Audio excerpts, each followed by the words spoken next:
Hey guys, this is Animedesu and this recap of I Parry Everything Season 1. Nor was a young man living in a fantasy world who was pretty strong for his age and very well liked by everyone in the town. He worked a job requiring manual labor, but even his boss was impressed by his work and never said a word against him, as he was the best worker he had ever seen. One day, after taking his daily wage, he was about to head back when he suddenly heard the voice of a woman screaming for help coming from a nearby cave. He immediately rushed over, even after his boss told him not to as it could be dangerous. He ignored everyone's warnings and entered the cave, only to see a girl wrapped in magical barbed wire while an adventurous party faced off against a giant demonic bull. Ever since he was a child, Nor always had to take care of his mother and the household, because his father never came back. But he took it like a champ and started taking care of the house. His mom was sickly and mostly bedridden, so he made hot soup for her to drink while covered in soot and told her that he was going out to hunt some rabbits so she could have some protein for dinner. His mother cleaned his face while apologizing for not being able to give him anything in life, but Nor put on a brave face and told her he didn't need anything anyway. Later that night, he prepared a hearty rabbit stew for his mom, but when he came back to feed her, she had already passed away. Now, poor Nor had no one to call family in this world. He buried his mother outside the house but decided that he couldn't be weak and cry. He started living alone, tending to the garden, catching game, taking care of the farm animals, and studying inside his room after thoroughly cleaning it. He trained his body by catching wild fish, carrying heavy loads on the mountains, and eating lots of protein every day. One night, due to loneliness, he climbed on top of a chair and took out an old dusty storybook and started reading it. This took him way back as he remembered the time when his family was whole and his father would tell him tales about mighty adventurers who fought colossal dragons, learned magic from wizards, lifted curses in the haunted forest, and fought against an army of elves. These stories always fascinated him as his father would tell him that the duty of an adventurer is to protect the weak people and make sure they are never hurt. This gave him inspiration to do something with his life, and the next day, after tending to the animals, he got ready to leave his home and move towards the city to try and be an adventurer. He stayed in the forest at night with a campfire, and by the next morning he arrived at the beautiful city of his kingdom. He entered the giant main gate and was completely blown away to see the number of people roaming around the markets, selling their goods and people buying swords and fruits at the same place. While walking, he noticed a man with a sword and decided to follow him, which led him to the Adventurers Guild. He entered the establishment to find a big burly man at the reception instead of a thick furry girl. Disappointed, he told the man that he was here to be an adventurer, but the man brushed him off, saying that this was no place for kids and that he should think about his parents. Nor replied that his parents were dead, which caught the man's attention, and he told him to drop by the training school first. Nor seemed confused, but the man told him that to join a guild he needed to pick a school, go through basic training, pick his class and skills, and only after graduating could he become an adventurer. Nor was happy for the information and excitedly headed over to a school with the aim to become the strongest swordsman. He enrolled and started training in the way of the sword, but even after several weeks, while every other student started awakening their magical potential, Nor still had no magical abilities. He kept practicing, and several months passed by, after which the instructor told him that he didn't have the talent and was wasting his time there. He was told to join a different school as he was definitely not fit to be a swordsman. Nor didn't give up and found another school, deciding to train as a warrior. He started training under a big fat redhead, but even after going through intense training for several months, the redhead told him that he didn't have the talent for it, as all he had learned was how to parry attacks. He then went through several different schools first as a hunter, but he got kicked out. Then he tried to become a thief but got rejected as he had no talent for it. He then tried to become a magician but failed even in that. So finally he decided to become a healer but failed and returned back disappointed. The man at the guild was shocked to learn that even after spending months at every school, Nor didn't learn a single thing and told him that, unfortunately, there was nothing he could do to become an adventurer. たった一振りで山のように大きな竜。やったウォリアー、冒険者っぽいぞ。能力をわずかに上げることだけだ。すぐに命を落とすことになる。ハンター、天才の道具を扱うセンスが。空箱の罠も解除でき。やってもプチファイヤー一つとは。クレリック。擦り傷を癒す程度とはいえ。Disappointed in himself, Nor left the city and returned back to his cottage in the woods. But he decided that he was not going to admit defeat and created his own training setup with a sword. He decided to perfect the one move that he learned, which was to parry and deflect attacks aimed at him. He spent days perfecting it, day and night, and finally, after a year of rigorous training, he became strong enough to parry 10 attacks at once.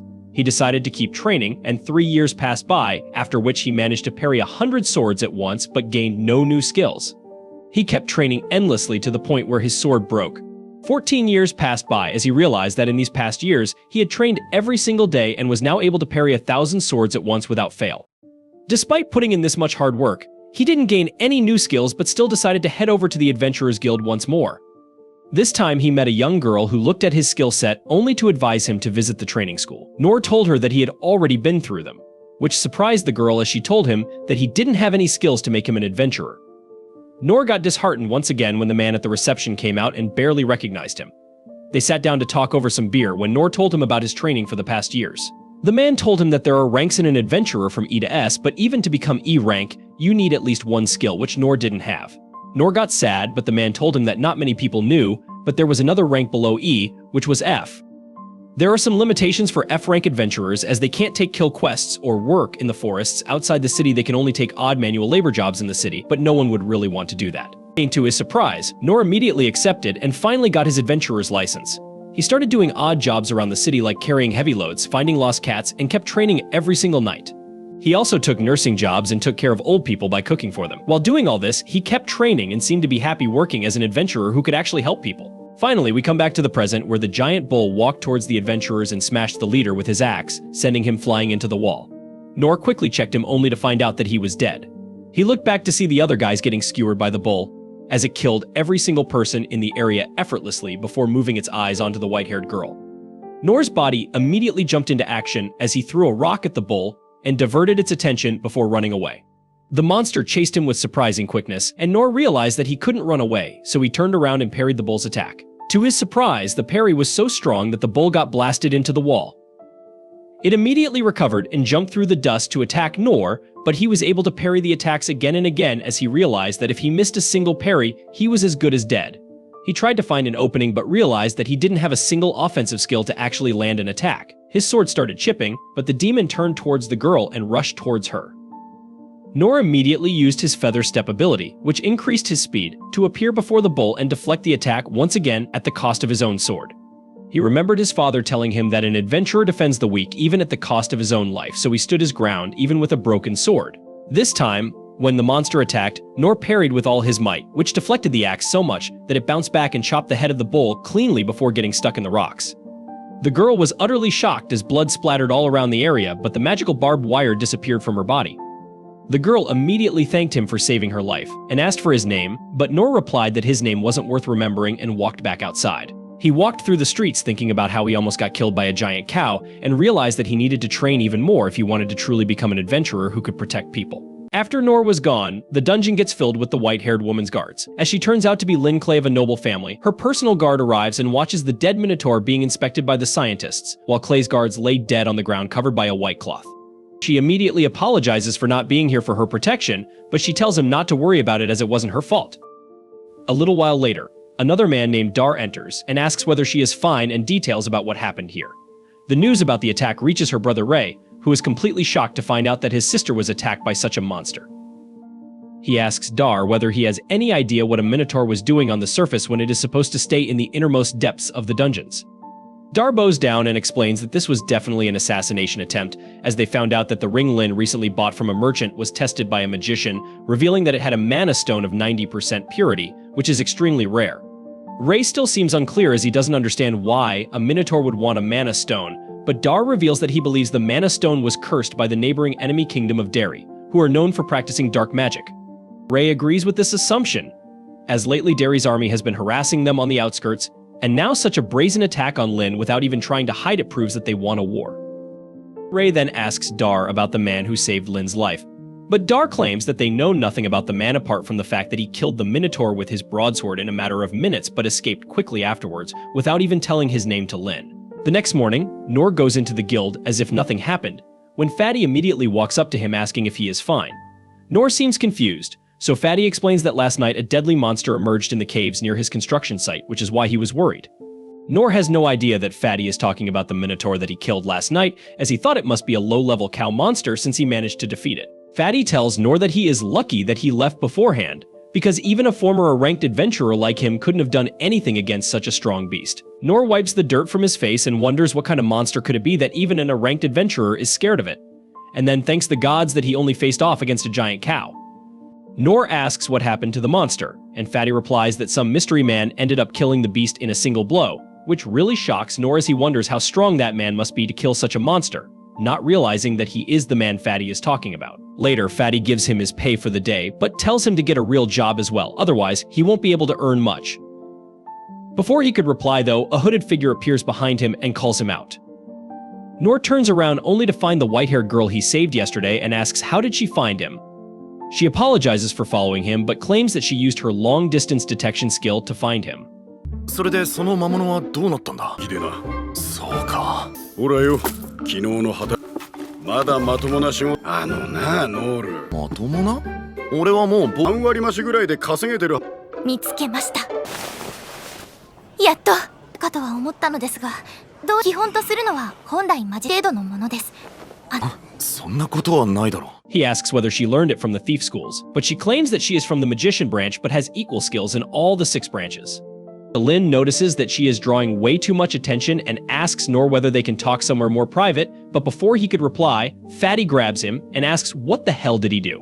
Noor replies that he didn't do anything wrong while Lin deploys a soundproof barrier and asks him to come with her. They both exit the building and walk through the streets to a desolate area where she tells him that she really wanted to thank him, as not only did he save her life, but he also saved the lives of a lot of citizens.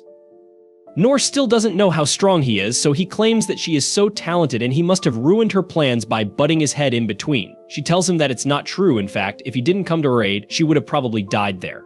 She then claims that she wants to reward him for his help, but Noor immediately replies that her gratitude is enough. Lin, however, is not so easily pushed away, and she tells him that she is a person of status here, and even her father would like to thank him personally. He, again, refuses, which shocks Lin, who has no idea why a man would refuse a reward from a noble. She asks whether there is anything troubling him and even claims that her father will give him a lot of land if he wants it, but Noor keeps rejecting her offers. He tells her that he doesn't need anything from her, which makes her tear up as she feels obligated to repay him for his help. She tells him that she won't move from this place till he accepts her gratitude, which reminds him of the time when he did the same to one of the instructors of the healing school branch. He finally gives in and agrees to meet with her father but refuses to take any over-the-top rewards.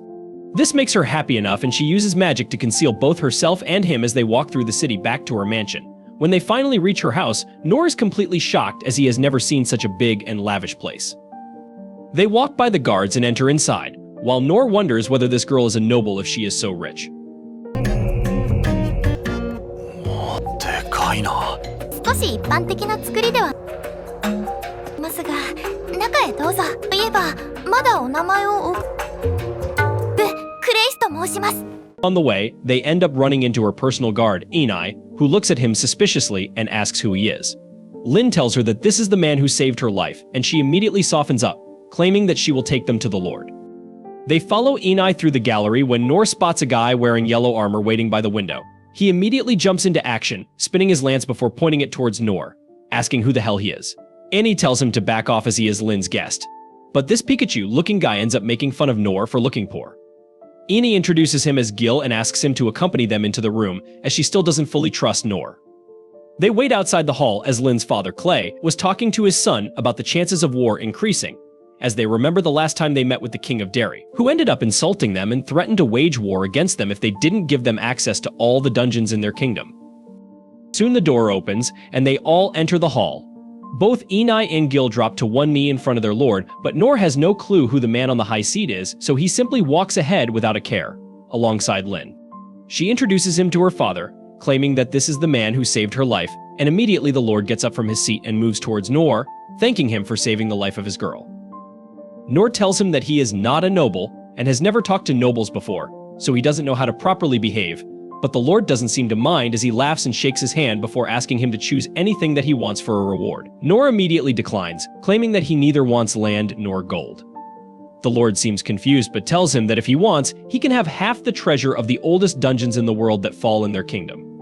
Ray advises against it, as the treasure is worth more than a small country's GDP, but to their surprise, Noor refuses it as well, claiming that he doesn't want any kind of gift from them. The lord looks confused as to what sort of man would refuse such a gift. He then walks over to his seat and takes out the giant black sword behind it, which used to be his personal weapon during his adventuring days. Ray seems a bit worried, but his father tells him that it's fine, as the sword should be used in battle and not kept as a decoration. He hands it over to Noor, who grabs the handle and immediately realizes that the weapon is heavier than anything that he has ever used. Nor thinks that it is just a random secondhand sword, so he decides to accept it as a gift, as he wanted all of this to end quickly so he could go back to work. The Lord asks him to swing it once, and to his surprise, Nor simply uses one hand to swing the sword so strongly that it creates a wind blast around them. Nor looks at the Lord and tells him that it's a bit heavy but he will manage, which makes Clay laugh, as he can't believe this man just swung a two-handed greatsword with a single hand. Clay asks whether he would like to train Lin a little bit, as it is getting very dangerous nowadays, which puts a smile on the girl's face, but Nor immediately declines, claiming that there is nothing he could teach her, and decides to leave. On the way through their gallery, he looks at the sword once again and realizes that it is the same size as the drainage ditch, which means that he can use it to scoop out dirt from the ditch much more efficiently. Gil leads Nor through a hallway, and Nor wonders where he is being taken because he just wants to go back to work. To his surprise, Gil brings him to a training arena for a mock duel between them. This shocks Nor because he has not sparred hard with anyone since his days in training school. Gil picks up a wooden pole for practice and reveals that he is quite famous in the capital. Then he asks Nor to choose his weapon as well. Nor thinks this is an excellent chance to learn from a veteran and chooses a regular wooden sword. He doesn't think he will be much of an opponent to Gil, but is still planning to give it his all. Gil attacks first, thrusting his staff at Nor, who easily dodges his attacks. Nor can see how effortless and efficient Gil's moves are, revealing how much he has trained, but for some reason Gil appears to be moving very slowly to Nor. He believes that Gil is just holding back his strength out of consideration for a newbie like him. Nor calls a timeout and tells Gil that he doesn't need to hold back so much. Gil decides to get serious and launches his attacks with much higher intensity this time. However, Nor is able to find openings in Gil's defense every time he misses an attack. On the other hand, Gil is frustrated that his strikes are not connecting with Nor. So, Gil decides to use a flex attack, changing his trajectory at the last moment, forcing Nor to jump. He uses this chance to strike, but Nor dodges the attack despite its destructive potential. Nor asks Gil to increase the pace even more, indicating he is comfortable with the current intensity. Gil was already using his full abilities, so hearing those words hurts his ego. Nor realizes he might actually be stronger than Gil, but he suddenly finds himself on the receiving end of Gil's special move.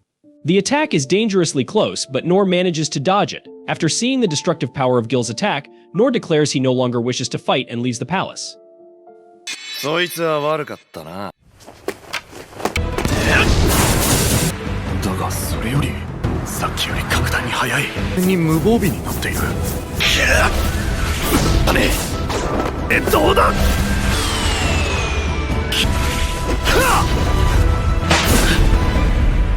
However, his skill causes an uproar among other knights who can't believe he could dodge their captain's special attack. Some speculate that Nor survived only because Gil was using a practice spear, otherwise, a genius like Gil could easily defeat anyone.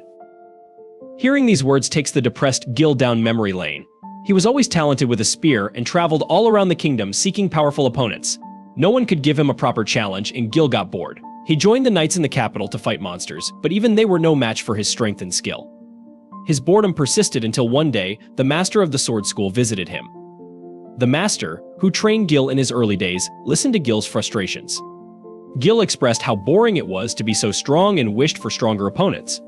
The master only told him that someday a student who surpasses him will emerge. Gil hoped this person would appear while he was still alive to relieve his boredom. Now, Gil thinks about Nor, who surprised him during their duel. Initially unimpressed by Nor's apparent strength, Gil realized during their spar that Nor was much stronger than he looked. When Nor asked Gil to go faster, Gil used his special attack, faster than the speed of sound.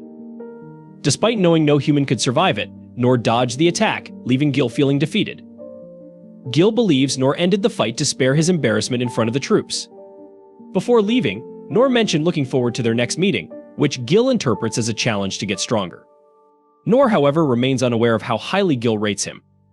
He used his skills to evade Gil's ultimate attack and realizes Gil adjusted the speed deliberately. Nor is grateful to Gil for showing him he still needs training. The next day, Nor cleans drains with the treasured sword from the king. He's stunned by its performance. Later, sitting in the forest after the construction site was suspended due to the Minotaur incident, he wonders how to pass the time and use the sword. He lacks resources for other businesses and finds his fire magic too weak for barbecues. Nor hears footsteps and finds Lin, who seeks him out. She asks to be his apprentice, eager to learn from him while serving him.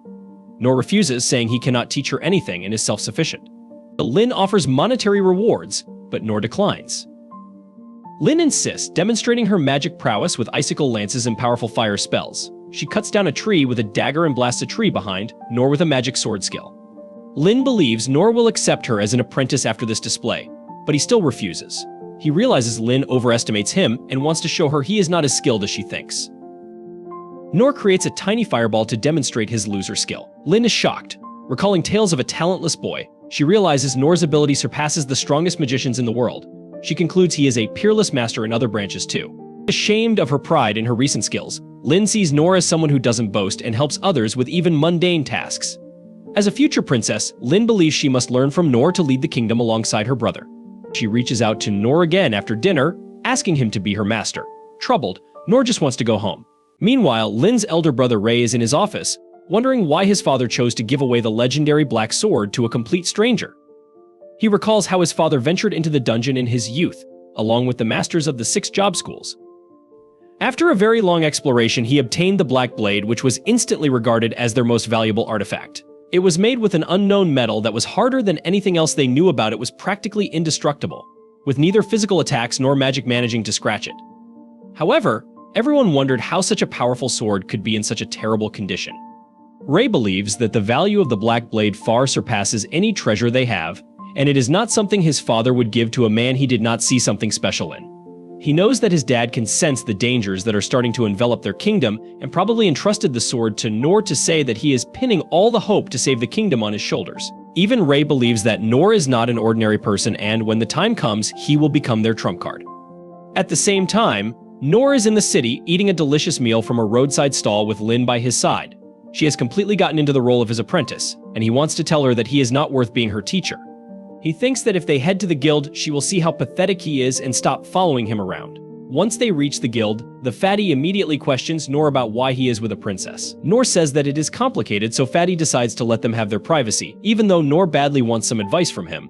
Fatty then asks them what they want, and Nor says that they would like a commission for 2 people since Lin is a B-rank adventurer. Fatty says that if she joins a party with Nor, they can go outside the city to hunt goblins. Nor is flabbergasted on hearing this because he has only heard stories about how real adventurers use goblins as their practice dummies. He can't believe that the day he finally does the same has come. But then he realizes that he is taking advantage of Lin's high rank. Even though he wanted her to leave him alone just now, Nor finds Lin staring at him, so he feels terrible and thinks that she has seen how greedy and shameless he is.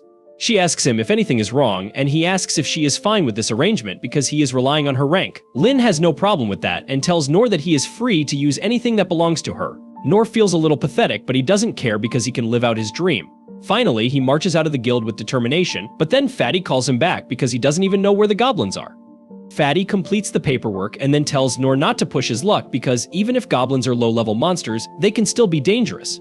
He points out their location on the map and remarks that lately their numbers have decreased. He asks Nor to collect goblin ears for his reward and then sends him off. Nor and Lin enter the Forest of Beasts, and Nor is surprised because he has never seen this part of the forest before. He tells Lin about how the trees are different in the south, where he comes from, and she gives him a brief lecture about the ecosystem. Nor then asks her about goblins, and Lin says that they are small monsters who prey on fruits and small creatures, but their numbers increase quite rapidly. If the numbers increase beyond a limit, the forest can no longer supply them with fruit, so they attack human settlements. That is why the Adventurer Guild sends people to keep their numbers on the low side but forbids them from being wiped out, because goblins are beneficial for the ecosystem too. Nor is impressed by Lin's knowledge and thinks that he has even less he can teach her. They keep walking towards the denser parts of the forest, but even with her detection skills, Lin cannot find any trace of goblins. However, she senses something at a distance and tells Nor that they should check it out. 実際にこの森もと言われているので、なるほど。幅広い知識も持っているのか。そのため定期的に冒険者が飼って森で木の実や小動物を捕食。体が少し違うんです。そうなのか。リン。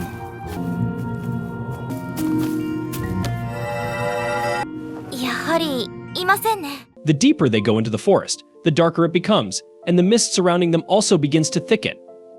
Once they reach the spot where Lin had sensed the monster, they find nothing. She remarks that the presence of the monster simply vanished, but Nor senses something unusual in the rustling of the leaves. He looks ahead and finds the half-eaten body of a goblin floating in the air, and it suddenly falls to the ground. Lin immediately uses a spell to uncover whoever is behind it, and a huge green monster with a red crystal on its forehead becomes visible. Nor is shocked and asks who this cousin of the Incredible Hulk is. She tries telling him that it is a goblin emperor, however, she stutters, and Nor only hears that the monster is a goblin. He freaks out, thinking that this is the normal size of a goblin, and if real adventurers can use them as practice material, they must be really amazing. The goblin emperor uproots trees with his bare hands and roars loudly, terrifying Lin. She knows that even a goblin king is a calamity-class monster that is not easy to deal with, and the goblin emperor is leagues stronger than it. She knows that the goblin emperor is not a natural monster but an artificial one created through taboo experiments. She is terrified of it, and Nor thinks that even though she is powerful, she must never have fought monsters before.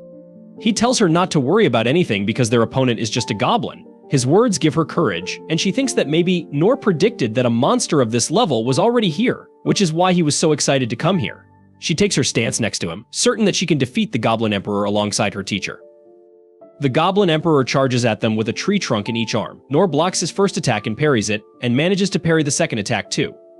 After that, the goblin emperor tries to push him into a corner with brute force, but Nor still overwhelms it with a parry. This disbalances the goblin, and Lin tries hitting it with wind and ice magic, but the goblin is remarkably agile and dodges all her attacks. The goblin emperor yeets a tree towards her, but Nor parries it. He asks Lin if she is fine, and she tells him to keep his attention on the goblin, who is throwing more trees towards him. Nor continues to parry them, but he's getting tired now. Lin notices that whatever little injuries the goblin emperor is receiving are healing unnaturally fast, and she believes that the red mana stone on its forehead is the reason behind that. Suddenly, the goblin emperor throws 3 trees towards Nor at once, and he panics because he won't be able to parry all of them at once. Luckily, Lin comes in clutch with a powerful wind magic that blows away all the trees. Her attack damages the goblin, but it heals from the injuries instantly.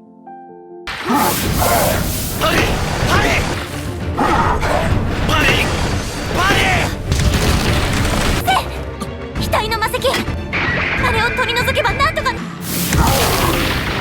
まさか俺が弾けるか守りきれないでいたのかはいウィンドブラスター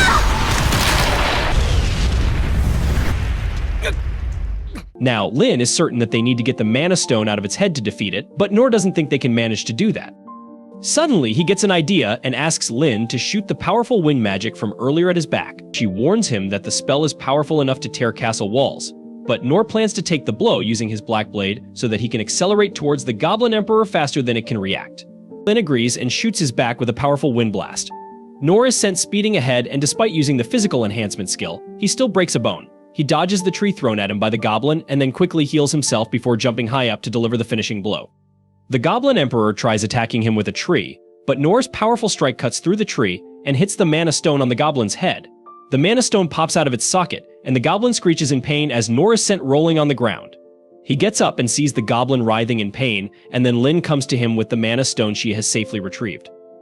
Nor then asks her if she can deal with the goblin by herself now, and she accepts his request. He doesn't feel good seeing the suffering monster, so he asks Lin to make it as peaceful as possible. She affirms and then, ironically, proceeds to burn the goblin emperor to death. Nor pays the monster his sympathies, and then thinks that he has had enough of goblin hunting for a while. He thinks that he is still too weak to even face fodder-level monsters, so he should train harder before coming to the forest again. Later, the secret agents serving Ray bring the mana stone to him and report about the goblin emperor case. Just by seeing the purity and size of the mana stone, Ray knows that it is the work of the Magic Empire. He also learns that Lin and Nor managed to defeat the enormously powerful monster with just a few scratches. However, what shocks him the most is how a huge monster like that could be brought into their kingdom without their guards and Secret Service noticing it. He asks his agents to look out for such irregularities across the nearby cities and dismisses them. At the same time, Nor and Lin are reporting to Fatty at the guild, who asks Nor how he feels after his first monster hunt. Nor is still holding fast to the belief that he just fought a normal goblin, so he tells Fatty that it was harder than he thought it would be, and they only won thanks to Lin. She becomes a fan of his modesty, and Fatty also thinks that Nor just watched from behind while the princess fought the goblin. He gets a bit suspicious on hearing about the red mana stone on its forehead, and asks if it was really a goblin.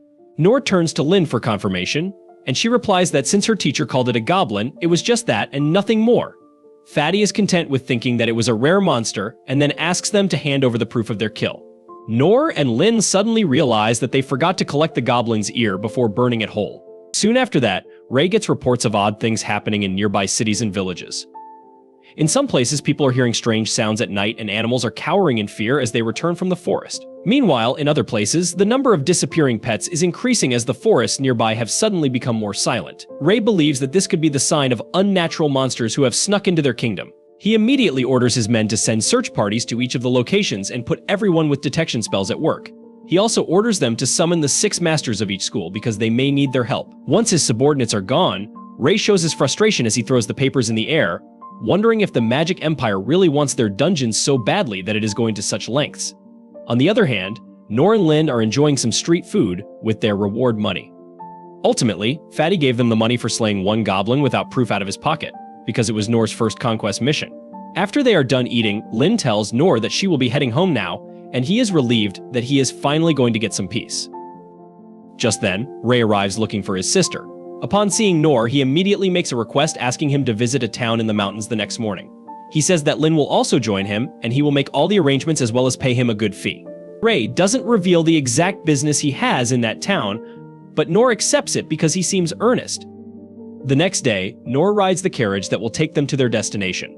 Riding a carriage for the first time in his life was the main reason Nor accepted Ray's quest, and he enjoys every moment of it. On the other hand, Lin appears quite gloomy, and he asks her if she is not interested in the beautiful scenery outside. His attention goes back outside, and he thinks that once he becomes a proper adventurer, he will leave the city to travel. Lin suddenly apologizes for her brother pulling him into this, but he tells her that it is fine because he is getting paid for it. This spoils Lin's mood even further. This morning, Ray had explained that their mission was to go into the town of Tauros on the other side of the mountain, and if nothing happened after staying there for a while, they should head to their neighboring country, the Holy Kingdom of Mithra. He told Nor that as long as nothing happens, he can consider it a paid vacation. Now, as Lin thinks about that, she wishes that nothing really happens. Her bodyguard, Eanes, tells her that she doesn't need to worry about anything because she is here to protect her. The truth is, Ray gave her a top-secret mission before going. He said that their kingdom is going to face a great danger soon, and if it falls, Eanes should take Lin and seek shelter in the country of Mithra. Eanes was shocked and asked if Lin knew about this, and Ray revealed that he had not told her anything because she would surely oppose it. He was really concerned about Lin's safety and told Eanes that she was the only one he could trust with that. これから王都は、もし王都壊滅の方が届いたら、密命を受けている。リンを連れ、その時は亡命せよ。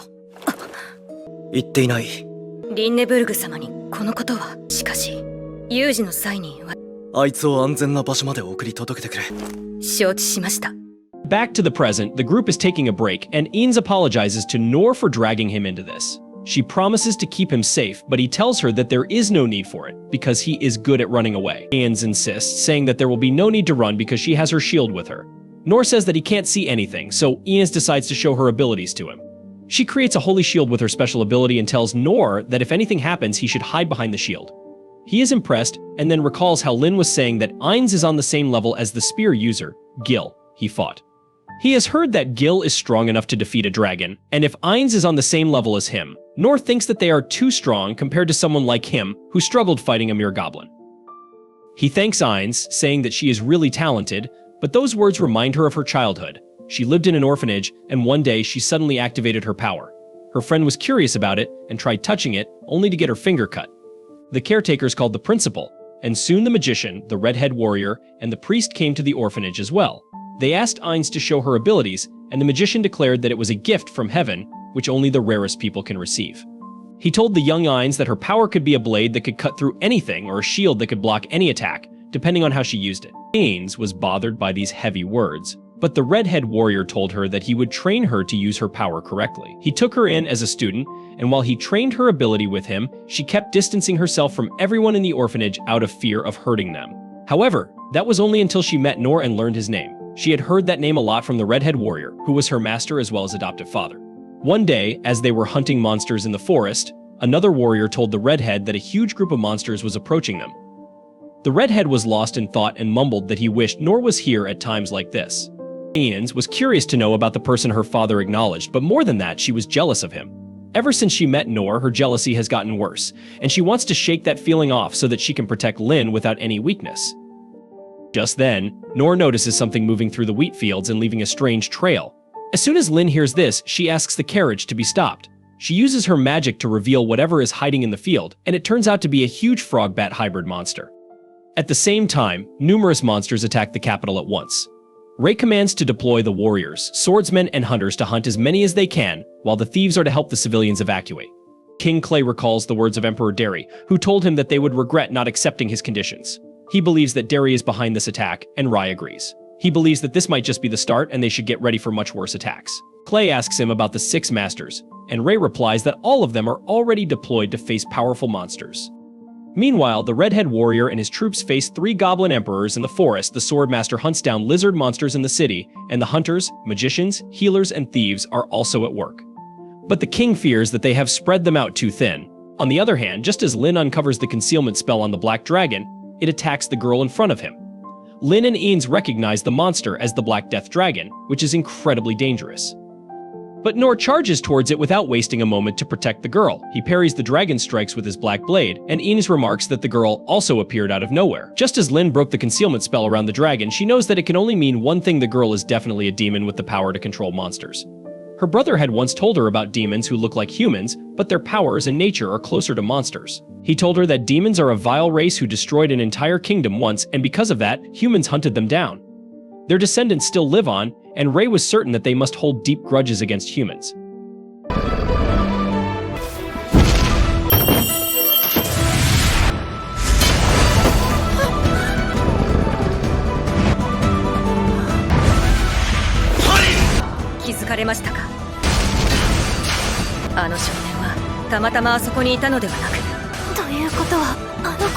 Back to the present, Ines believes that the girl is definitely a demon who brought the dragon to the city. When Lin used her spell, it must have caught the girl by surprise. And when her control over the dragon was weakened just for a second, it attacked her. Ines believes that they should not save someone like her, but Nor rushed to help her even without thinking about it. As she sees him still fighting against the dragon, she wonders what he is thinking. Lin says that, in any case, they need to help Nor, but Ines stops her, saying that it is already too late for him. Nor thinks that the dragon is quite slow and weak compared to the goblin he fought. He thinks that if he just buys time, Lin will help him out. Suddenly, the dragon shoots its breath at him, and Nor decides to parry it because the girl will get hit if he dodges. However, that was the worst mistake he could make, as the attack explodes, releasing a very powerful poison into the air. Nor immediately starts vomiting black blood, and bloody tears start flowing from his eyes. He realizes that he was just hit by an incredibly deadly poison, and it seems too late because he has started to lose consciousness. He falls to the ground, and Lin tries to reach him, but Ines blocks her way with a barrier, saying that she will only get herself killed if she goes near the Black Death Dragon. She creates a barrier by combining her shields, hoping to keep Lin safe until she gets to safety. Lin requests her to let her help Nor, but Ines refuses because her greatest priority is to protect the princess. The dragon suddenly launches another round of poison breath, and Ines immediately adds more shields to her barrier. She tells the princess to focus solely on her survival, but Lin still uses her purification magic and hopes to save Nor. Her magic is not strong enough to do that, and as the black poison covers everything, Ines apologizes to Nor that she could not save him. Suddenly, a part of the black dragon's claw hits her barrier, and the poison cloud disappears. Nor is fighting against the dragon despite being severely poisoned. Seeing him like this, Ines realizes why the redhead warrior wanted Nor's help in troubling situations. She thinks that he is the ultimate shield who will protect people even at the cost of his life, but she fears that he is not going to make it out alive. Meanwhile, Nor keeps on parrying the dragon's attacks and counters its poison breath as well. He gives the dragon an opening to attack him, and he blocks the attack, but that is all he can do before falling to the ground. He puts his hand to his face, and after seeing traces of poisoned blood there, he thinks that he will somehow manage things this time. Some time ago, in a prison in another kingdom far away, children were kept as prisoners for being considered cursed, because they possessed the power to control magical beasts since birth. When the guard threw food scraps into the cell, the children rushed to eat what they could, like rats. In past decades, the first people infected with this curse used their powers only to control livestock and increase production in the fields. However, this gift soon began to be used for war extermination, leading society to mark the demons negatively. Outside the cell, the guard watched the children eat like animals until he decided to enter and punish one of the boys for looking at him with a face he hated. This treatment was not new, it was part of the boy's daily routine. On this day, just for asking why he was being beaten, one boy received such a severe beating that he was almost unrecognizable. To make matters worse, he spent 3 days with only water to drink and nothing to eat. Due to this unwanted gift, the child began to read other people's minds, but no skill could free him from his degrading situation. In fact, upon discovering the boy's new talent, they treated him with even more violence. At night, he remembered all the times he was treated with contempt by society and couldn't shake off those intrusive thoughts, further traumatizing him. Interestingly, he never reacted to this mistreatment or even thought of reacting. Even though he hated being beaten almost daily, deep down he didn't want to hurt anyone or see more blood than he already saw in his daily routine. However, one day a man appeared, wanting to use the demon folk's domination powers to help a certain nation in war. Knowing that the child had never known what it meant to be respected and valued, the man said it was the greatest honor to help society with his abilities while bringing monsters that needed to be tamed for battle. Eager to be useful, the boy was surprised to discover that he could finally help someone something that was previously unthinkable. The man went further, promising that the boy would never be beaten again if he did as he was told and would have access to delicious meals he had never had before. This was not limited to this specific child, but also extended to all his friends in their dirty, rotten cells. It was soon revealed that this man was the same one who had beaten the boy so much in prison. Now, being more honest with his speech, he stated that if the boy refused the agreement, his situation would worsen even more in the cell. Using a magical device to prevent his mind from being read, the man felt confident that he could gain the demon's support for his selfish purposes. Even though he couldn't know what the man was actually thinking, the child knew one thing for sure: he never broke his promises, even if they involved the worst fate he could offer the demon folk through his brutal beatings. As it stands, we already know the outcome of this conversation. The confidence that the man would keep his promise made the boy resolve to kill his targets at any cost. However, the seal was broken by travelers who crossed his path, causing the demon folk to lose control of his magical beast and be attacked by it. This event put enormous pressure on the boy because he imagined that his friends would continue to suffer because of his failure in this mission. At the same time, seeing the creature approaching him gave him an inevitable feeling that his death was near, which he saw as a good thing since he considered himself useless and incapable of helping anyone. In fact, he was happy to die, hoping that in the next life he would not be as despised as in this one. Maybe he would even get a chance to eat something delicious. ちゃんと殺さなきゃ。シールが。どうしよう。ごめんなさい。死ねるんだ。何の役にも立てなかったけど、ここで死ねて殴られませんように、誰かの役に立てますように。それから一度でいいから。 However, as he closed his eyes, waiting for his end, the demon folk opened his eyelids again to check the sound of a sword in front of him. It was an unknown man using his Parry ability to confront the black dragon of death. The folk didn't understand why someone was protecting him. Even when the dragon released its toxin into the air, the warrior made sure to extend his healing to the child, saving him from death by the spreading poison.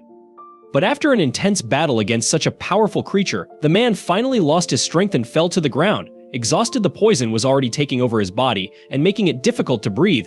But when he saw his grayish blood on his hands, Nor felt relieved for some reason. As a child, Nor had once gone to collect ingredients on the mountain after returning from training at his school in the royal capital. He celebrated having filled his bucket with food, but it was no accident that he collected so much. Lacking knowledge about vegetation and its properties, he wasn't used to bringing home new ingredients that could be included in his diet. On that day, he ended up ingesting a highly poisonous plant. He crawled all night until he reached a water source to wet his head. Not knowing what to do, he sought answers on how to heal himself in the books at home until he found the plant he had ingested in one of them.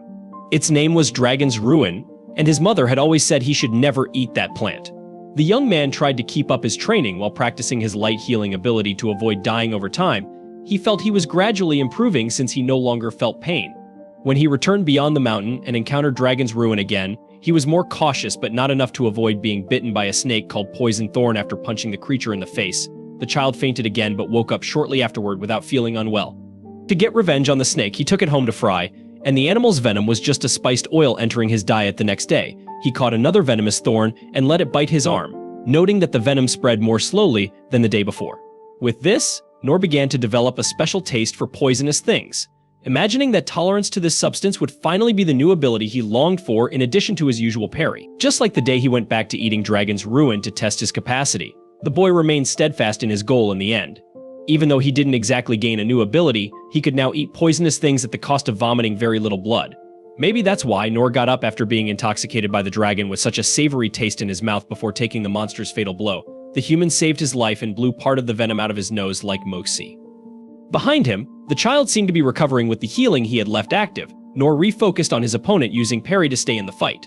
However, noticing that the man was starting to gain some advantage, the dragon began to inhale an absurd amount of air into its lungs. Nor believed that the monster was going all out. To prevent the worst from happening, he used Parry before the winged frog could spit out whatever it had accumulated inside. As a result, the monster exploded like a balloon. 私か。パリパリパリ。すごい、あんなに恐ろしい魔物は。パリ。でかい生死を閉じた一撃。パリ。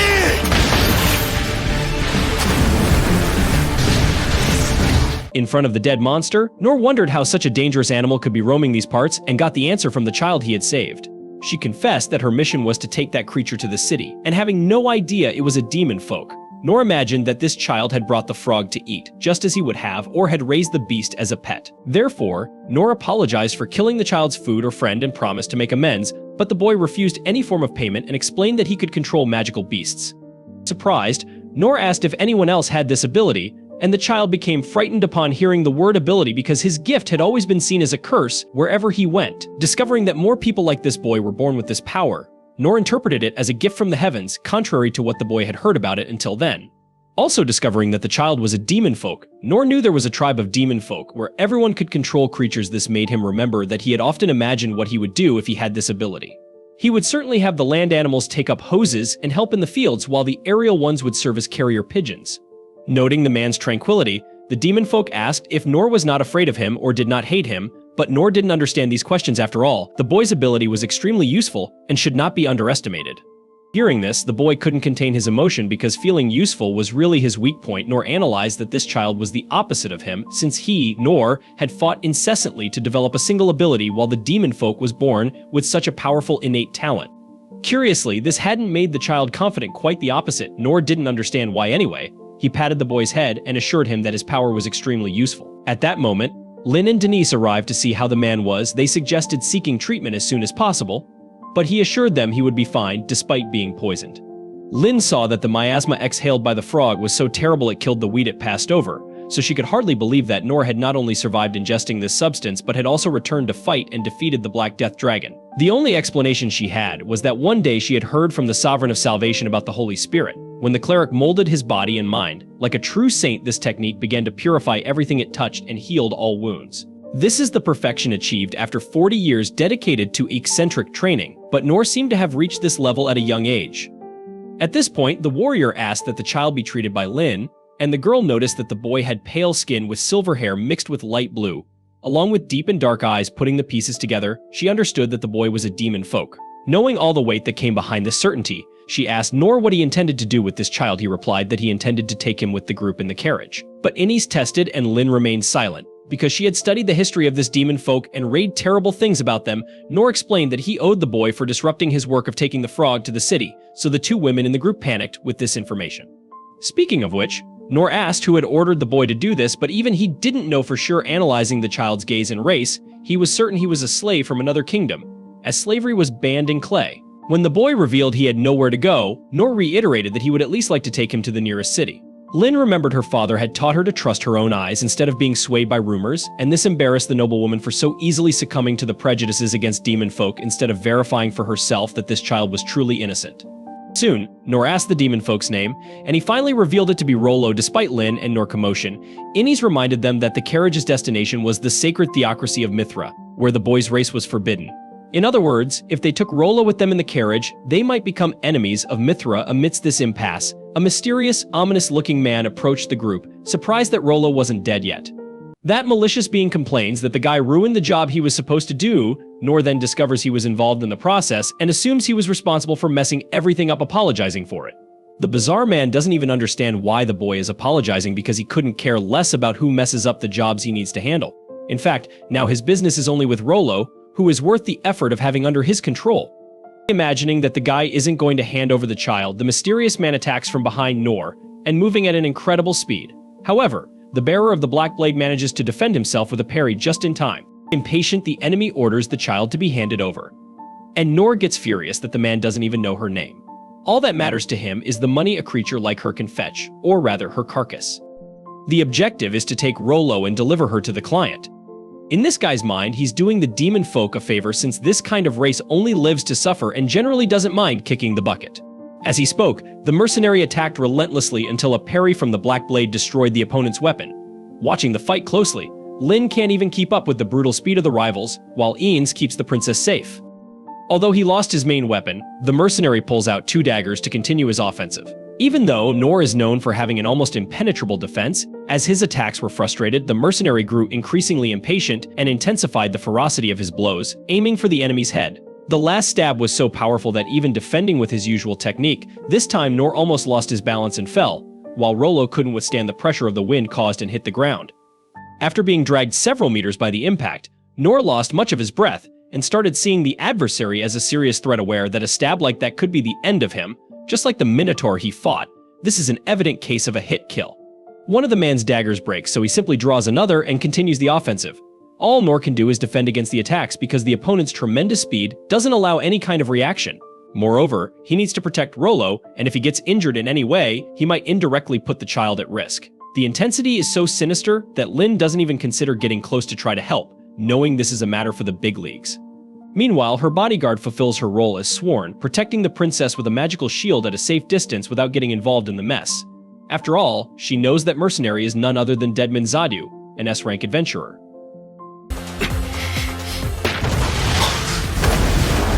Parry!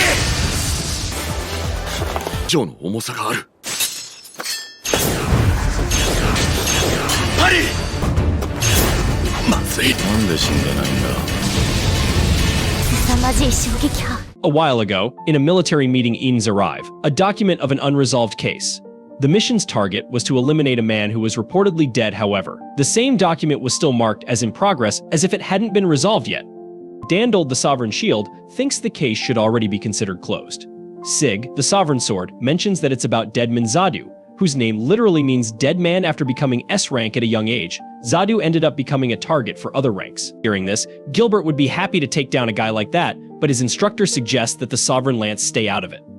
Without backing down, Gilbert comments that this guy is scaring even the strongest in the kingdom. Mian, the Sovereign Bosses, says Zadu is too strong for anyone, and it wouldn't be wise to send more people to die against him.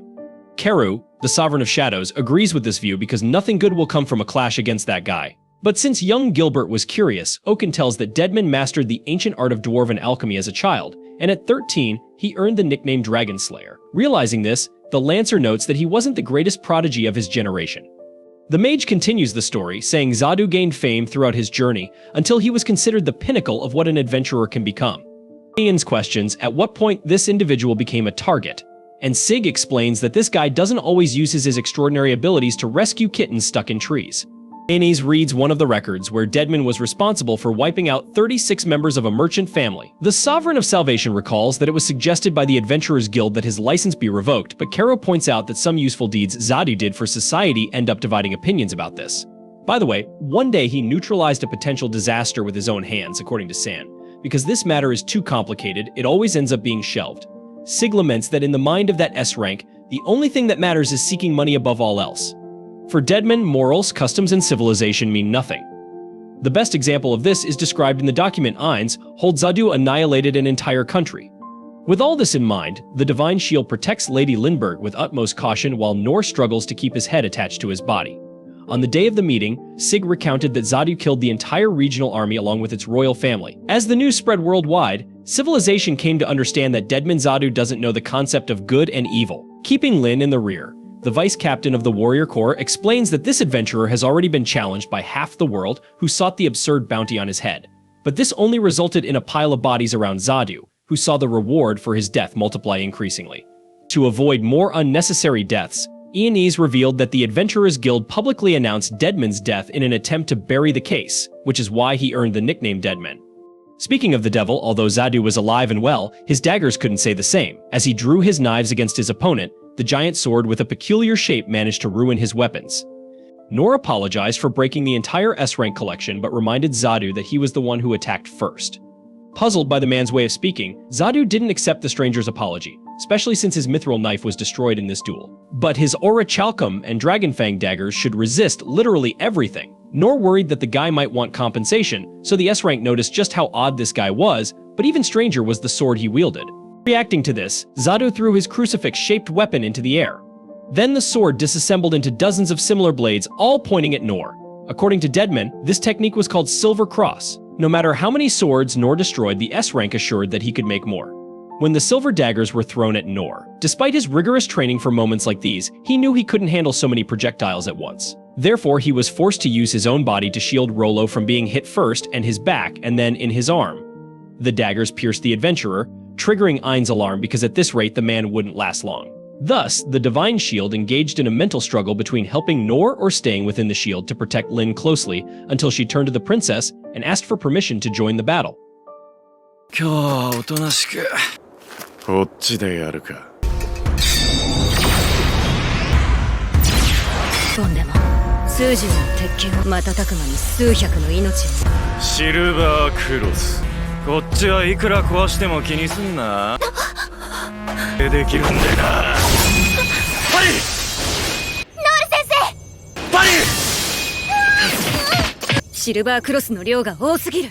She then interfered with the advantage of the Silver Cross, using her magical shield to block every projectile launched at her and her allies. Having sworn to protect Lady Lindbergh, Ines knew that Nora's death could cost her life afterward and consequently the princess's as well.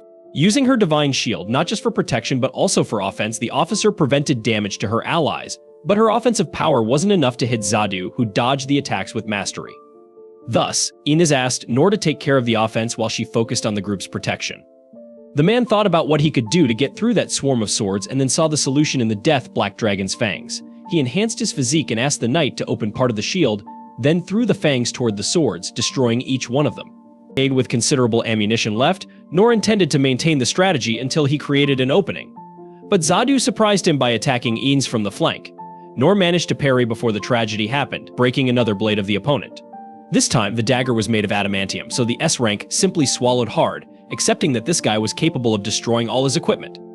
After accepting this, he didn't intend to lose his entire collection in a single fight, so he announced he would flee, even giving up on going to that celebration happening in the royal capital.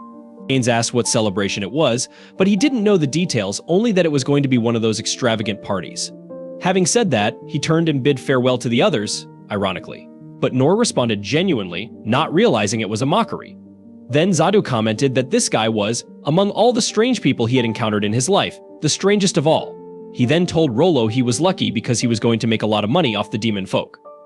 Speaking of which, Zadu itched not to attack again but couldn't resist and used a piece of adamantium for one last attempt. But he understood that Nor was a real wall in front of the child. Thus, Deadman disappeared in a dark smoke.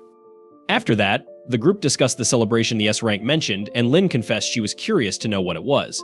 Therefore, they considered passing through the capital, which terrified Rollo because he heard that the most powerful creature of all was destined for that city, a monster capable of leaving the entire place in ruins. Hearing this, Lin was convinced that their destination should be there, surprising her bodyguard by revealing she already knew Ren's plans. She knew well how her brother thought. Ren wanted Anis to take the princess to Mithra if any threat arose, but the capital would be caught off guard if the group didn't arrive quickly to warn about the attack.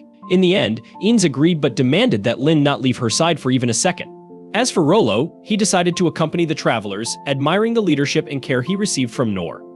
On their way, Lin reflected that she was afraid, but Nor's presence brought a sense of calm for everything the man had demonstrated up to that moment. Meanwhile, the adventurer showed wild horses to Rollo, proving that his skills were not just with the sword.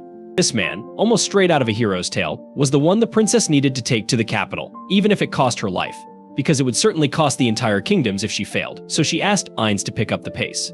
In the meantime, Darkin informed Ren that the population had been evacuated and that the 6 sovereigns had been assigned to thwart the enemy's ambush. The Secret Corps continued their search for the opponents, but nothing was found. With the facts on the table, Ren deduced that the enemy hoped to exhaust and separate Clay's forces with this hide and seek game while preparing their troops for a new wave of attacks, which could come from anywhere north or south by land or by air. Speaking of aerial attacks, Darkin emphasized that the hunters hadn't spotted the winged beast they were looking for, which increased Ren's tension even more. Speaking of which, the prince saw a strange magical mass forming in the sky, so he used a revelation spell that brought to light the worst imaginable enemy. Lord Darkin thought it was a black dragon, but Ren analyzed that it was much larger than that. In fact, it was a calamity dragon.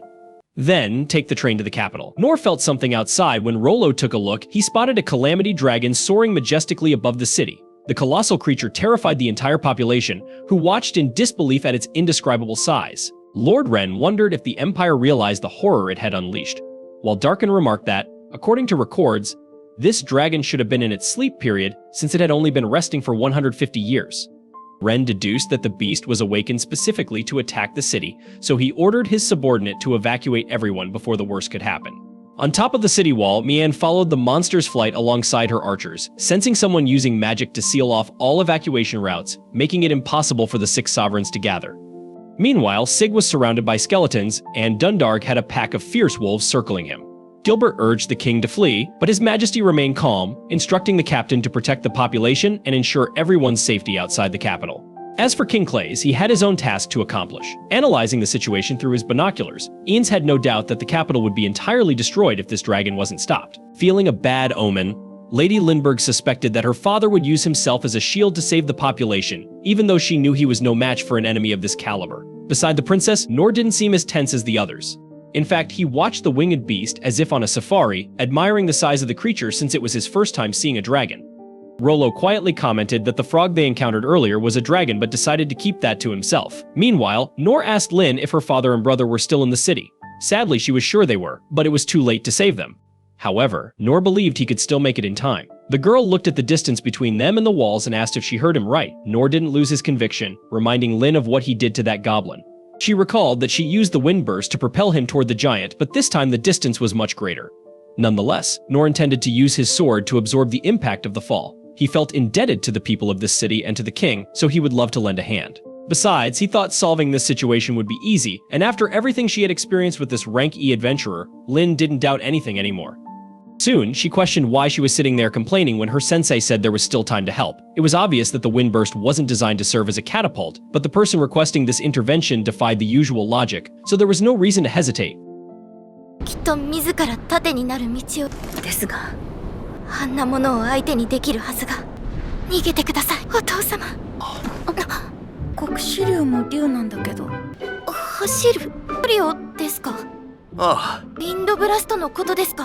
この剣越しなら問題ない。さんにも世話になっているし、俺にもできるかもしれないからな。Meanwhile, Clays recalled the moment when Darius claimed it would be easy to punish his insignificant kingdom with brute force. At that time, Clays assured him that he wouldn't hand over the Dungeon of Perdition to that man. Darius argued that an outdated civilization like Clays would only waste the dungeon's true potential while they could develop a military force capable of dominating the world with the resources found there. Clays responded that his kingdom chose not to wield a power beyond their control, but that was why Darius believed his rival would always rule a small nation, never possessing the ambition and capacity to be a great king. Now, the Calamity Dragon had just set foot on the capital's soil, leaving destruction in its wake. Clays now knew that Darius would go to any lengths to seize that dungeon. He had underestimated his opponent and was now paying a high price for it. As he climbed to the top of a tower, he was thrown into an old memory where Lin was playing with her father in that very spot. Even though the entire city was threatened with ruin, all that concerned the king was his daughter's safety, and this feeling pained him deeply. In fact, he agreed with Darius that he was not the type of man meant to wear a crown. Being honest with himself, Clays had always felt more at ease on the battlefield, so he apologized to all those who had to follow the orders of a foolish leader. Though it wouldn't absolve his sins, Clays was ready to die in exchange for one of the dragon's eyes. Far away, Anis invoked the divine shield and instructed Nor to stand in front of the formed cylinder. Once he was in position, Lin cast a series of spells that could protect against the attack and others that would necessarily increase the power of the impulse, albeit at some risk. Because of this, she apologized in advance if the guy's backside caught fire in the process. Nor threatened to reconsider his decision, but the girl cast the wind burst, launching him far into the distance. ディバインシールド、この筒の先に立ってくれ。マジックバリア、リフレクト、マジックリフレクト。俺、チャージ、バースト。先が。コンデンス。では行きます。ご容赦を。これが今の私、ウィンドブラスト。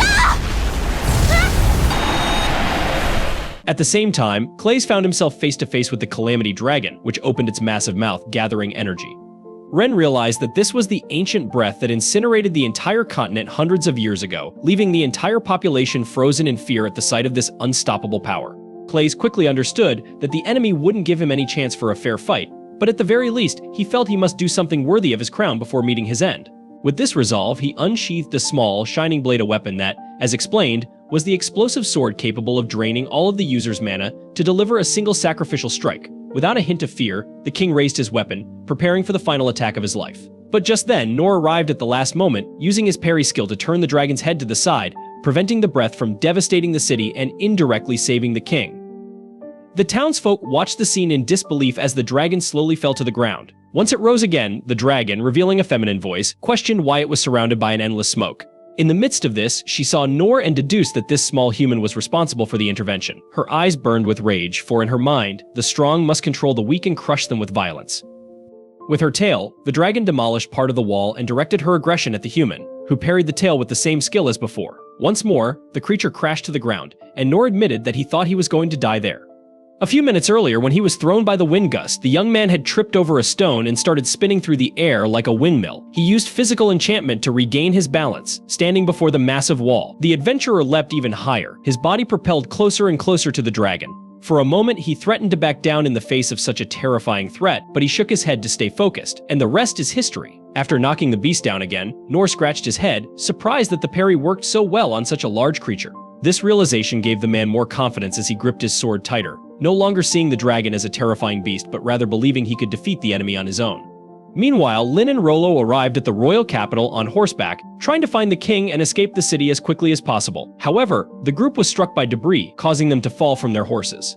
The damage could have been much worse, but Anise saved them all with her magical shield. Ahead of them, those responsible for hurling the debris emerged from the shadows, Emperor goblins marching toward the princess and the others. Lin reflected that these monsters were much smaller than the ones she fought with Nor in the forest. Still, they were powerful, so the girl tried to think like her master, searching for a solution to this conflict. She then asked Anise and Rollo not to be afraid, as they were merely facing goblins, which her squire agreed with.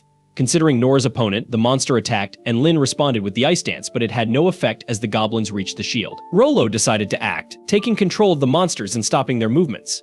Lin took advantage of this to invoke her Sidus magic, while Anise summoned her divine sword. With the goblins now completely frozen, the warrior struck them down with her sword, shattering them into icy fragments. イネス、ただのゴブリンです。確かに。冷静に対処しましょう。アイスクルダンス。ごめん。動かないで。呼吸と。ディバインソード。With the victory, Lin observed that not only did Anise deserve the title of Divine Shield, but her divine sword was also worthy of such honor. As for Rollo, the girl was amazed to see him control those enormous goblins with just a few words. The fact that this young demon folk was so powerful was mind-blowing. Either way, she imagined it must take great courage to use such a strong ability. Meanwhile, the dragon attacked the diminutive human in her path with increasing fury. Despite being a mere insect in comparison to this winged beast, Nor managed to dodge every blow with his parry skill, frustrating his opponent. Although she believed her claws and scales should be indestructible, she saw her body taking serious damage from the impact of that sword. Speaking of which, Nor also didn't understand how this strange weapon could remain unscathed even when used against such tough opponents. Regardless, he knew that the Black Blade was the key to victory. However, defeating the dragon wouldn't be easy, especially since she knew she was at a disadvantage on the ground. She took to the skies and began gathering her breath once more. When she had built up enough power, she unleashed it directly at the human who dared to challenge her, leaving Nor with no choice but to defend with the parry. He deflected the dragon's breath like a baseball, sending it straight into the atmosphere and causing a continental explosion in the sky. Faced with this, the dragon descended from the heavens and let out an ear-piercing roar. Rollo observed the scene and commented that it wasn't just rage that was consuming the creature, but also her wounded pride at seeing her opponent not even taking the challenge seriously. Similarly, Clays reflected that dragons are naturally egocentric, but an ancient dragon of this level is even more so, considering they're known as the most powerful creatures on Earth. Thus, when Nor attacked the enemy, he tore out one of her fangs, causing her to crash down. The red eye lost its vibrant color, calming the beast. Seeing the claw and the monster before him, Nor recalled the story his father told him as a child about the Dragon Slayer, but he didn't feel he fit that kind of character. The rest of the team gathers around, concerned if the warrior is hurt. But he assures them he's perfectly fine. In fact, he mentions that everything suddenly makes sense, all thanks to Rollo. The boy, confused, asks what he's talking about. Nor explains that the dragon calmed down just as the boy had said it would. However, Rollo reveals he had nothing to do with it, surprising the adventurer. After all, the monster stopped being hostile out of nowhere, and Nor had assumed the demon folk had used his powers to tame the beast.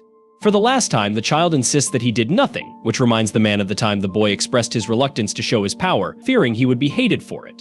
Nor decides to drop the subject and instead asks if the demon folk can send the dragon back to where it came from. But Eanes intervenes, warning that a monster like that roaming free could be extremely dangerous. The adventurer understands that it would be easier to kill the dragon then and there, but if possible, he would prefer not to. After a brief reflection, Lin agrees to let the dragon live. She then turns to Rollo and asks if he's capable of sending the winged beast back. Considering the creature's power, the boy isn't sure, but he assumes the best he can do is politely ask it to return to its place of origin. To give the boy some confidence, Nor assures him that neither Inez nor Lin are afraid of his power, which calms the boy enough to muster the courage to do what needs to be done. Even though he hesitates, Rollo steps forward and begins his spell but stops before it takes effect. Nor asks if something went wrong.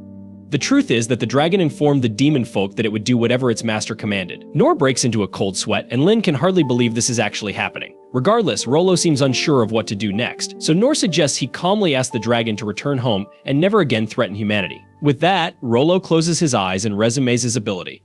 Within seconds, the dragon raises its head, and the demon folk informs them that the beast understood every word and would follow the order to the letter. The dragon then takes flight and departs. But as it crosses the skies and everything seems resolved, a bolt of lightning strikes the dragon at incredible speed, exploding upon impact and bringing the dragon down instantly.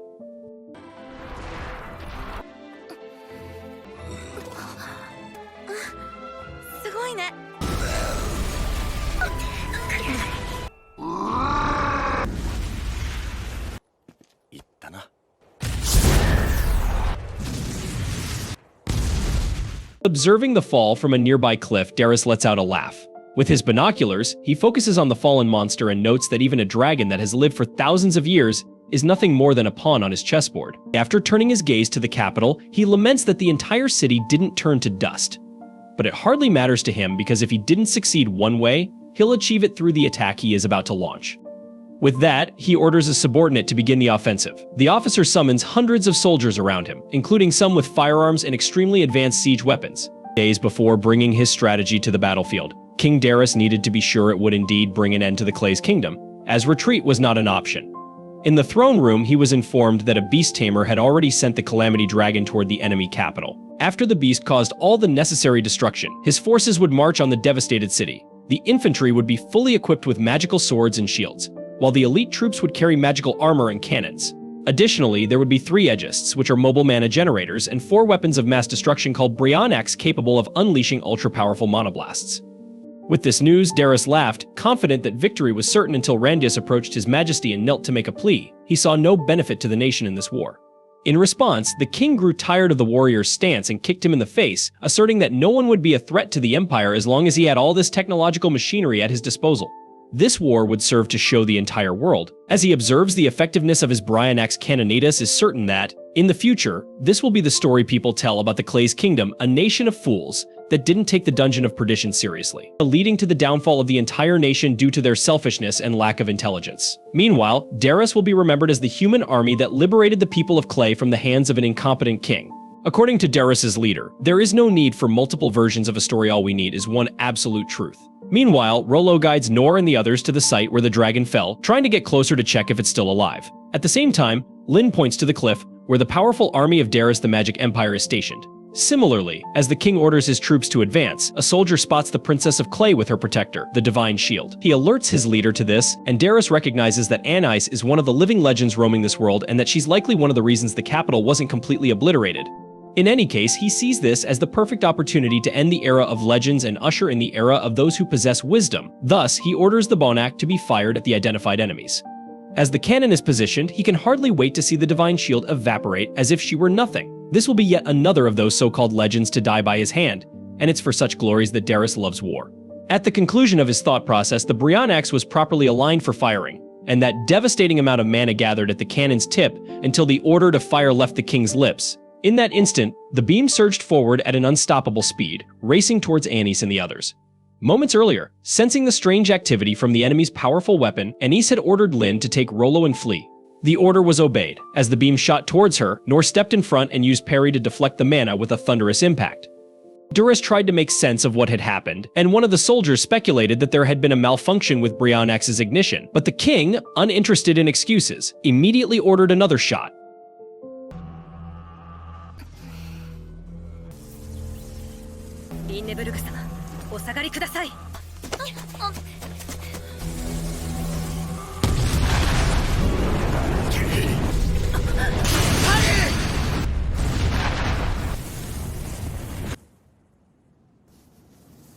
On the other side of the battlefield, Nor wondered what kind of power they were up against and about the movement of those soldiers spread across the territory. Lady Lindbergh explained that Darius I had mobilized his forces and that probably 10,000 enemy soldiers were ready for an offensive. The capital of Clay had its own army, but it wasn't enough to fight against such a powerful force. Fully aware of this, Ines informed her charge that they would retreat towards Lord Rain, the girl's brother, but before that, they needed to deal with the threat that sought to ensure the entire group perished on that soil. As multiple shots came their way, the Divine Shield activated her protective ability to defend her allies. The vast array of magical barriers could be seen by Darius from miles away. The offensive power of his cannons didn't seem to be having the desired effect, and this wiped the smile off his face. For safety, one of the soldiers suggested His Majesty should take cover in the rear, and Darius reluctantly retreated but ordered the attack to continue. Nor suspected the attackers would keep them under siege until the end, but he was sure there was a way out of this ordeal. With that in mind, he announced to the group that he would divert the attention of the Magic Empire and buy them some time, while the other three should use this chance to escape. Lin was worried about her instructor's life, but Nor was determined to follow through with his plan. Deep down, he reflected that while he might not be great in a fight, at least he was used to running away. A childhood memory surfaced he used to hunt beehives and be chased by the bees, so everything should be fine if he ran like a madman, just as he did when he was a kid. Either way, he assured his comrades that he would return alive, so they shouldn't worry. Lin agreed after some hesitation, but before her mentor embarked on his suicide mission, she wanted to offer some help. She extended her hands near Nor's body and remained silent. He wondered if it was some sort of defensive magic until the princess told him to brace for impact. Confused, the man turned to understand what she meant, thinking that the girl might eliminate him before the plan even started. Meanwhile, another Brian axe shot began to form. Terrified, Nor didn't feel ready, so he used a physical enchantment and simply took off running. But Lin launched a gust of wind at his back, propelling her instructor far away and somehow escaping instant death. The adventurer passed through Ain's divine shield and encountered the multiple mana projectiles flying through the sky towards his allies. Using Parry, he managed to deflect a few dozen, and further ahead, more shots were deflected. Seeing that it was working, he kept up the effort. When he hit the ground again, and since the momentum was too powerful for him to stop, all he could do was keep going as far as he could. At a surreal speed, he approached the enemy soldiers and used Parry again, disarming each adversary without giving them a chance to react. The longer he held the front line, the more time Lin and the others would have to escape, so Nor kept the plan in motion for as long as he could.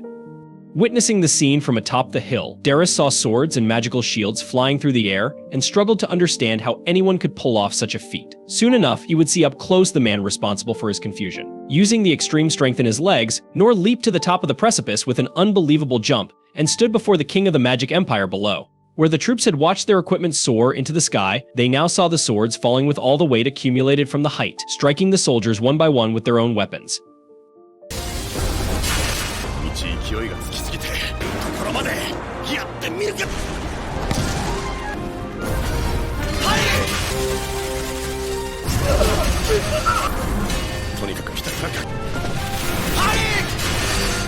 But it wasn't just light equipment that the adventurer was capable of lifting with his brute strength, nor sent the mana-generating Aegists soaring as if they were nothing. At the same time, he created tornadoes with the impact of his speed as he barreled through the enemy units, making Darius himself one of the victims of his insane charge. After rising again, Darius saw his entire army being battered by that man. This man, who stopped before the king only because he was exhausted.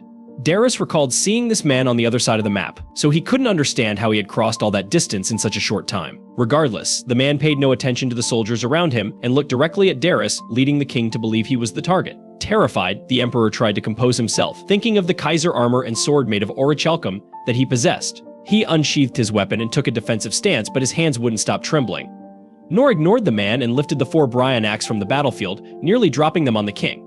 Assessing all the losses he had suffered to this man, Darius III wondered why he hadn't been killed yet. When he saw Nor's sword, the sight triggered a memory. One day, while passing in front of the throne of the kingdom he was now invading, Darius had seen the black sword of King Clay, the relic he had always wanted above all else, made of a heavy, unknown material that no normal man could carry. So much so that King Clay himself barely wielded the weapon with both hands. The man before him handled the black sword with such ease that Darius wet himself in terror. He ran to his horse and fled.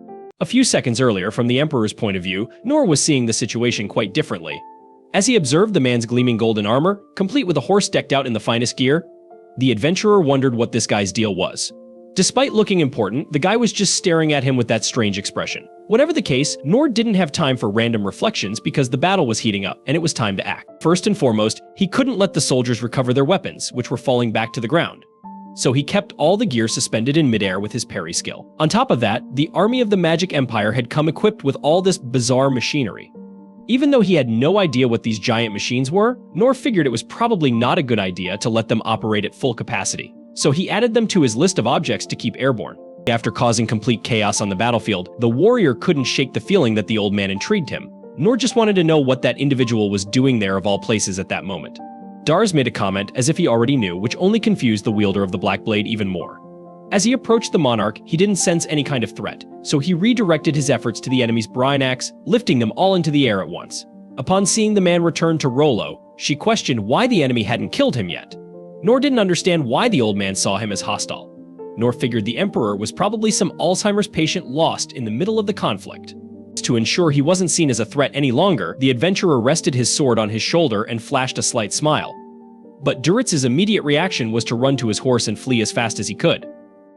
With that, Nor felt a terrible reaction in his body, causing him to lose strength. It seemed like he had hit his physical limit after the chaos he'd unleashed in the battle, and now his health was paying the price. As he spat blood onto the ground and saw enemy soldiers surrounding him, all Nor could hope for was that his allies had managed to escape successfully. However, a young female voice invoked her falling star ability on the battlefield, and Nor assumed it was Mayan, the archer from the Sovereigns. At the same time, someone else conjured their Dragrev technique, and Nor knew exactly who wielded that power. Looking toward the figure, he had to guess the name 3 times before the spearman remembered he was Gilbert. To top it off, Gilbert's master, Sig, approached Nor to thank him for his great deeds and then announced he would take care of the rest of the work. With that said, the swordsman charged into the enemy army and unleashed his Thousand Blades ability, mowing down an absurd number of opponents along the way. Watching the knight's movements, Nor remembered that this was the kind of man he had wanted to be when he was a child. 遅かったじゃねえか、師匠。悪い。どなたかは存じないが。あなた。面目が立たんからな。サウザンドブレイド。が憧れ続けたあの力。 Meanwhile, from the sidelines, Sign lamented the Sovereign's actions right after he had requested they avoid excessive bloodshed. On the other hand, Oaken thought it was a tough order to follow when facing an army of this size. Sign understood the mage's point of view, but emphasized that the dead couldn't reveal any useful enemy information. Changing the subject, he mentioned that the time had come, so Oaken summoned other sorcerers to use earthbond magic, which caused roots to spring up from the ground and immobilize the rival soldiers. At the same time, Dandalg arrived with his troops, creating a huge commotion in another part of the region. The sight of the rising dust enchanted Oaken. No matter how old he got, the mage had always appreciated the beauty of a well-fought battle. He then joined the summoned sorcerer once more to cast Stone Prison, a spell that raised a rocky wall around the enemies. After that, it was time for the Sovereign of Salvation to take the field with his subordinates, aiming to heal the survivors. As Nor looked carefully at each of these individuals, he noticed they were all the instructors from his childhood training. He couldn't hide his joy at reuniting with them. From atop the stone barrier, Mian and Karu spotted Nor. After the conflict ended, Lin returned to heal her instructor. She thought he should rest more, but the man felt as good as new, although hunger had suddenly hit him hard. Sig informed them that an enemy officer had cracked under Sign's interrogation and revealed that no more troops were coming for the time being. According to the informant, the Empire had thrown all its forces into this attack, including the dragon and beasts that reached the capital. Setting that aside, the swordsman pointed out that the Emperor had fled despite everything. Oaken expressed surprise that such a cowardly old man had even shown up on the battlefield. The Sovereign Blade figured it was because the Emperor had grown too confident with the new resources he had brought to the war. On that note, the mage remarked that it wasn't a smart decision for an old man who demanded to be called wise by the common folk. That comment caught Nor's attention as he wondered if Oaken was referring to the old man lost on the front with his gold-covered horse. The mage explained that the armor was made of orichalcum, capable of withstanding an endless array of spells and abilities, but above all, he decreed that the Emperor's sense of style was as poor as his actions. Speaking of which, Sig mentioned that they could still catch Duritz if he had fled to the border, where there was a fortress with a bridge spanning the ravine. However, Oaken warned that there was no chance of capturing the monarch through conventional means, so it would be good if somehow they could fly. Picking up on that, Nor casually remarked that it might be possible if the creature was still alive. With that, he led the sovereigns to the Calamity Dragon. Oaken was mesmerized by the sight of such a magnificent beast. It was the first time Sign had been tasked with healing such a gigantic creature, and the honor of the task filled him with pride. Using his extraordinary talents, the Sovereign of Salvation restored the dragon and, at the same time, remarked that he hardly recognized Nor because he had grown so much.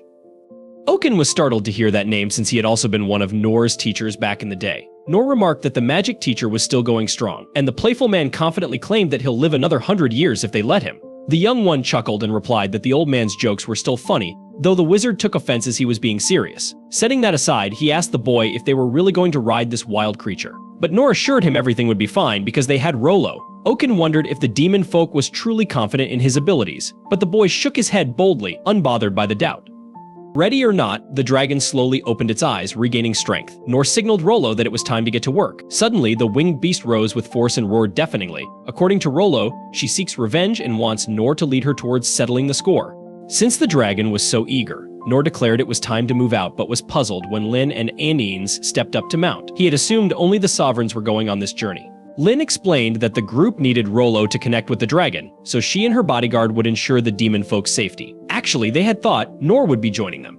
Hearing this, Nor started sweating like a waterfall, terrified of heights, but since it was his idea in the first place, he didn't think it was fair to back out now. Seizing the moment, Sign announced that he'll join the others to monitor the dragon's health and that of the travelers. Plus, he and Karu were skilled in diplomacy. The Shadow Sovereign asked to sit this one out, not wanting to intimidate anyone through sheer ignorance. Realizing who was speaking, Nor lit up, recognizing his former thief class teacher, and asked if he's really not going to tag along. Karus reconsidered and remembered they'll need his stealth technique to fly this massive thing unnoticed, and only he could provide that. As for Ensei, he asked if he'll need to keep an eye on the stone prison, and the wizard begrudgingly confirmed. Arriving in the region on horseback, Lord Rain joined the group alongside the King of Clays himself to Lin's delight, but to In's horror, who thought she'd be punished for not taking the princess to Mithra as planned. However, Lin's brother admitted it was a foolish order to give. To be honest, he was happy to see the two of them there since he wouldn't be joining the team in their mission. His Majesty left Rain in command and apologized for always asking Nor for favors, but he'd like the adventurer to keep an eye on his two children. Naturally, Nor promised to serve the king however he could. With everything settled, Rollo ordered the dragon to take off and the group set out on their mission. 現地での判断はお前に。私の方だ。よく戻ってきてくれた。それとノール殿手ばかりで済まないが心配しないでくれ。頼んだぞ。いいよ飛んで。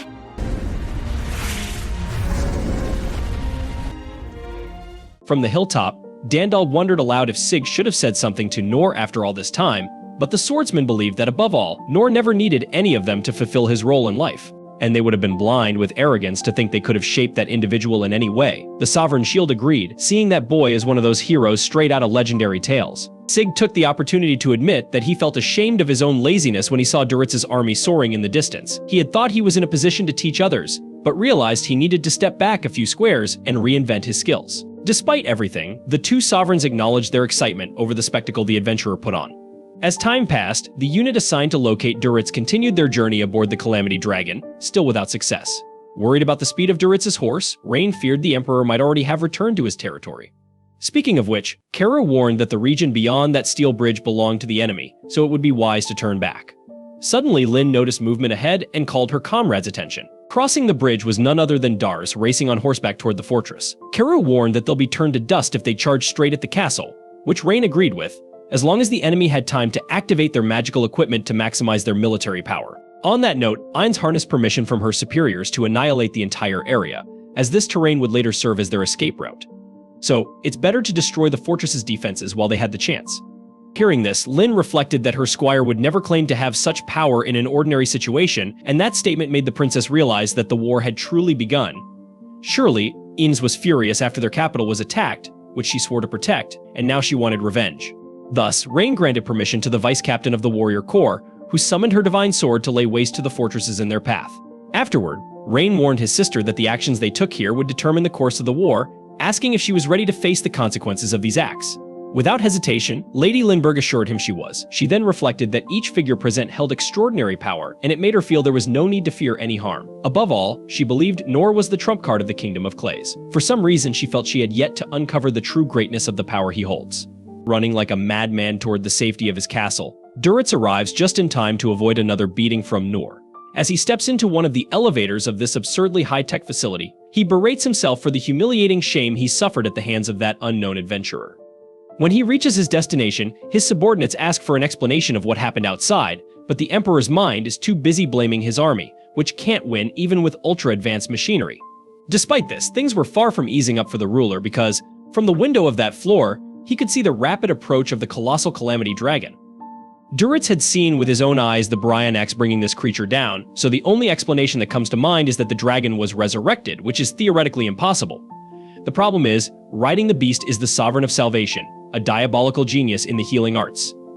Moreover, the enemy wouldn't have simply launched the winged monster at them out of nowhere, meaning some demon folk must be behind this. With this hypothesis in mind, Duritz interrogates his subordinates to find out where the Empire's beast tamer is, suspecting it to be Master Lude. A man informs him that Lude left for Serenza to handle urgent business. Upon hearing this, Duritz assumes Lude is betraying the Empire, and so he grabs the subordinate and demands to know why he didn't stop the tamer. The man replies that it was the Emperor himself who ordered that Master Lude receive special treatment. Furious, Duritz throws the servant forcefully to the ground, prompting Randius to plead for him to take it easy. Duritz turns to the Imperial Sorcerer and orders him to come up with a plan to fix this mess instead of spouting nonsense. Holding back his anger, Randius complies and leaves. In the face of this extreme situation, the Emperor commands that the kingdom's most powerful weapon be activated, the Coronus. The servants try to warn him that this weapon is still in the testing phase and could cause widespread issues, but the monarch doesn't care. He wants to crush the looming threat at all costs. When one of the assistants continues to insist that the device shouldn't be used, Duritz kicks the man and hurls him against the wall, claiming victory in round 2 with a perfect score. Next, if the lackeys feel they won't hit the target, the king orders them to implement mana tracking on the weapon's barrel without delay. Duritz's orders are followed, and the Koronos is aimed at the target. The device is so powerful it drains the entire fortress's energy. According to Duritz, this cannon is the greatest technological marvel of the Empire, developed under the wise leadership of Duritz Roman I, a weapon of mass destruction nicknamed the Light of Judgment. At last, when the shot is fired, all that can be heard aside from the Koronos' ray is Nor shouting "Parry!" with that. The cannon's blast is deflected upward and explodes in the sky like fireworks, with the remnants falling directly onto the castle in a deadly rain. はい。今度は跡形もなく消し飛ばす。矛人二丸。これこそが。行角40度。手による裁きの光だ。パリ。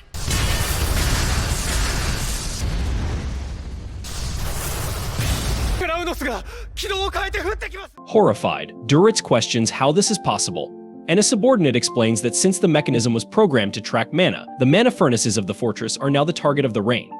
Brazenly, Duritz asks who the idiot was that ordered the cannon to be programmed this way, though it was him. Lacking the courage to accuse the Emperor, the lead assistant throws in the towel, resigning without fear and fleeing before he can be killed.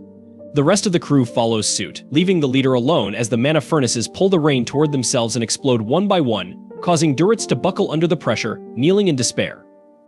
Meanwhile, aboard the Calamity Dragon, Karox loses the ability to track Duritz's location due to the thickness of the fortress walls. Rain assumes the coward has hidden inside some structure made of mana metal. Suddenly, another Koronos shot is fired, even more powerful and faster than the previous one. With no time to react, the group watches Nor perform his parry once more. The maneuver works, but his jump causes him to fall from the dragon straight into the castle. Meanwhile, Randius arrives with a plan to fix the mess by killing Duritz. The Emperor screams for help, but at this point, no one is willing to follow this idiot's orders. Before the officer can strike, Nor bursts into the throne room quite unintentionally. Randius assumes this is some ace up the Emperor's sleeve to avoid death, so a soldier fires at the adventurer. Nor dodges the projectile and slams Duritz's head into the floor to prevent him from dying for no reason. Then he asks why on earth he's being attacked, but the knights can only see the man as Duritz's bodyguard, so they resume their assault. Nor swats them away like flies, at which point the officer explains that the ruler has brought great ruin to the Empire and its people, and must be punished. Naively, Nor believes this can be resolved through a conversation, but the men are fed up with the nonsense, so one of them throws a bomb at the intruder. Nor kicks Duritz and slams his head into the wall to save him from death, or so it seems. After that, Nor argues that an old man shouldn't be treated this way, prompting the warriors to complain that they're not the ones mistreating the Emperor for no reason. Randius throws 3 more bombs at the ruler, but Nor saves him once again, urging everyone to let the old man die of natural causes instead of killing him here and now. Randius responds that there's no time to waste, as the enemy is approaching with the Calamity Dragon, and killing the Emperor is the only way to prove they don't want to fight. At that moment, Sign arrives in the room with his allies and assures them that there's no need for rash measures, especially since a dead man can't answer for his crimes. Rain asks Lin to tend to Nor's wounds, then greets the Circuit of 10, which is Randius' unit as they had met in battle before. He then informs Emperor Duritz that 23 people from the Nation of Clays are missing. 19 are buried under the rubble of their homes, 13 were burned alive, and 38 were injured by debris. These are just some examples of the havoc Duritz caused with the Calamity Dragon in the royal capital. In total, there are 127 victims, not counting the people they haven't identified yet. Duritz asks why Lord Rain is saying these things, and Rain replies that he's willing to forgive Duritz if he's prepared to endure the same level of suffering as the people mentioned. After that, Rain wants to discuss the end of the war and the compensation to the Kingdom of Clay. With that said, Rain asks if anyone opposes this proposal, and Duritz's soldiers agree without hesitation.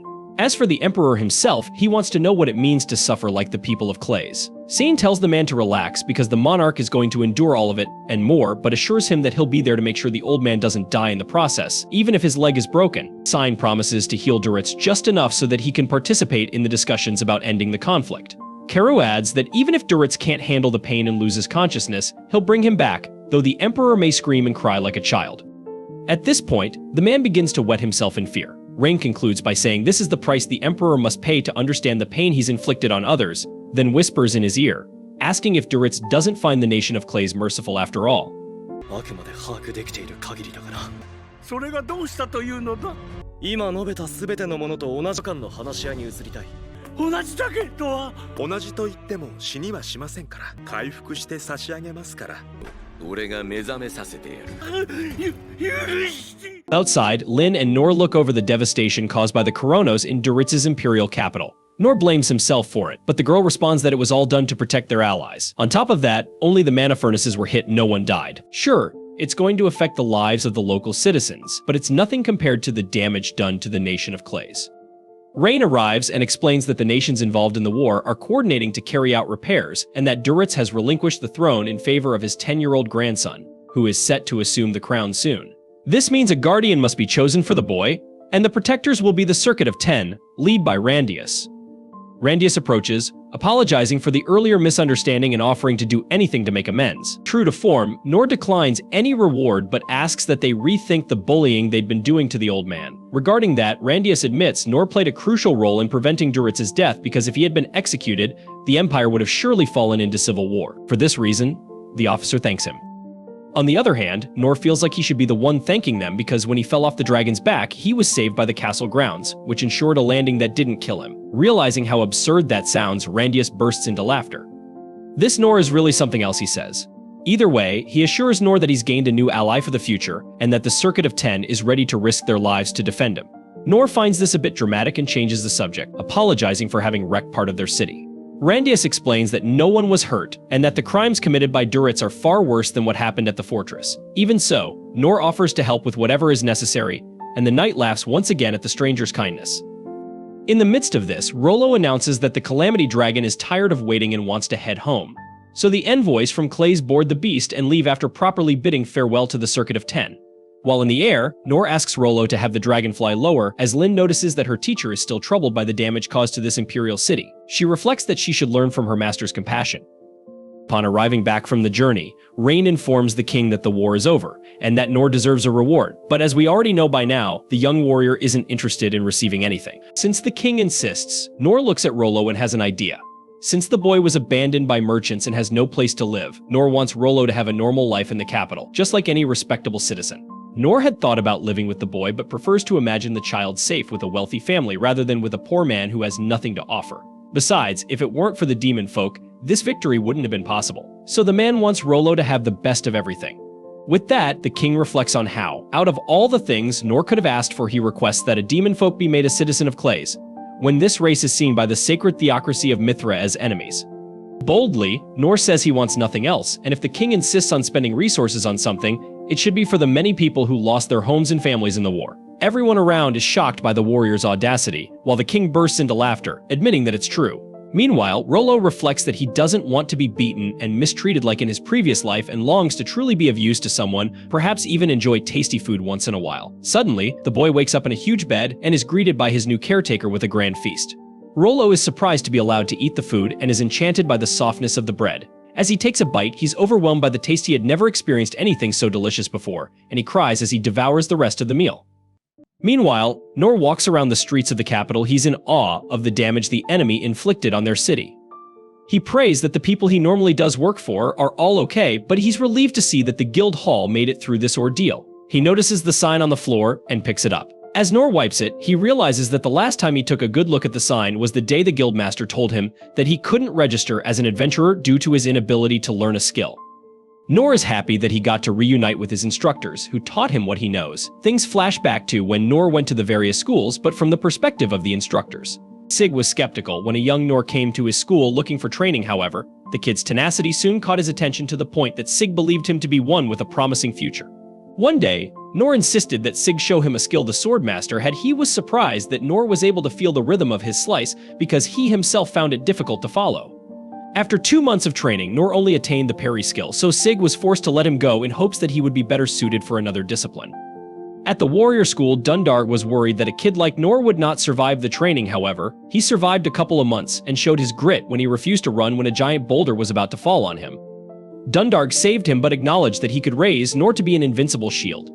But after an additional month of training with no noticeable improvement, he had to let the lad go.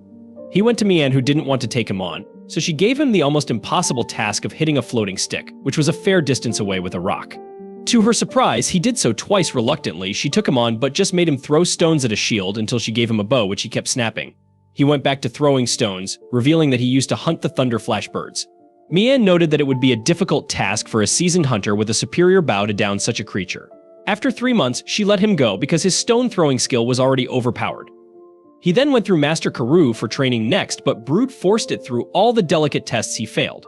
However, Karuk noted Nor's extraordinary stamina and tenacity. Planning to invite him to join the royal capital's intelligence agency, Nor left to train magic with Oaken, where it was revealed that he was born with no mana. The old man suggested he go inside the mana resonance room to help change this, warning Nor to get out when it gets too intense. The old man rushed to the device when he was told that Nor had been in there for a while. He opened it, expecting the worst, only to find that the lad was fine. Instead, Nor kicked Oaken out because he was close to figuring something out. After 3 months, it was only the tiny flame spell that he learned, but Oaken was stunned when Nor displayed dual casting, a skill that took him 50 years to learn. The old man was sure that Nor would have been an unparalleled magician if he had more mana.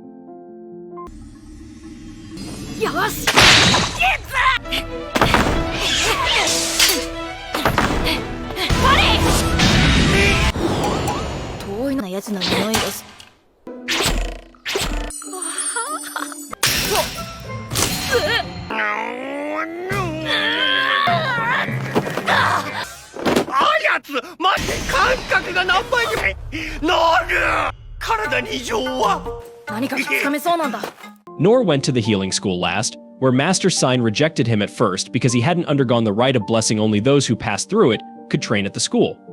Nor wanted to be picked regardless and stood outside for days until he almost collapsed from exhaustion.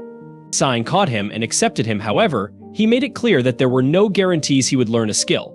After months of training, he was able to learn low heal, which was a miracle on its own, but it wasn't a high enough skill to allow him to become an adventurer. Some time passed, and the instructors learned that Nor had left the capital. They gathered as the Sovereign Six to discuss the vast potential of the lad and decided to find him and raise him as a group. They set out to find him and reunited with him 15 years later. By then he was already overpowered. The flashback ends as Nor enters the guild hall and hands the sign over to the master. The old man asks him to help move some rubble, unaware that Nor just had a fight to save the city. The skill-less guy heads to the construction site and helps them as he ponders everything that has happened so far. All the while, Clay has a meeting with the prince, where they conclude that Matra was working with the Empire behind the scenes because the purity of mana stones the Empire were using can only come from there. The prince is sure that the near future is not going to be a peaceful one for their nation. However, the king is hopeful because they have people in their nation that they can depend on. Nor continues his work, but his stomach growls. Lin is going around with bread and gives him some after thanking her again for saving them. Nor looks back and appreciates everyone's help in getting him to where he is currently. The guy is oblivious that he basically carried the kingdom to victory. He admires his sword and intends to use it to become an adventurer, going on journeys just like the ones in the storybooks his father used to read to him. The construction manager informs him that they are moving to another part of the city. A section of a tower is about to fall on him, but Nor parries it onto one of the giant skips, which shocks the manager. Nor casually walks off to do more work. This is the end of I Parry Everything Season 1. Thank you so much for staying on this channel and watching our videos. Don't forget to like this video and subscribe to our channel so we can keep you updated with our latest content. See you in the next video.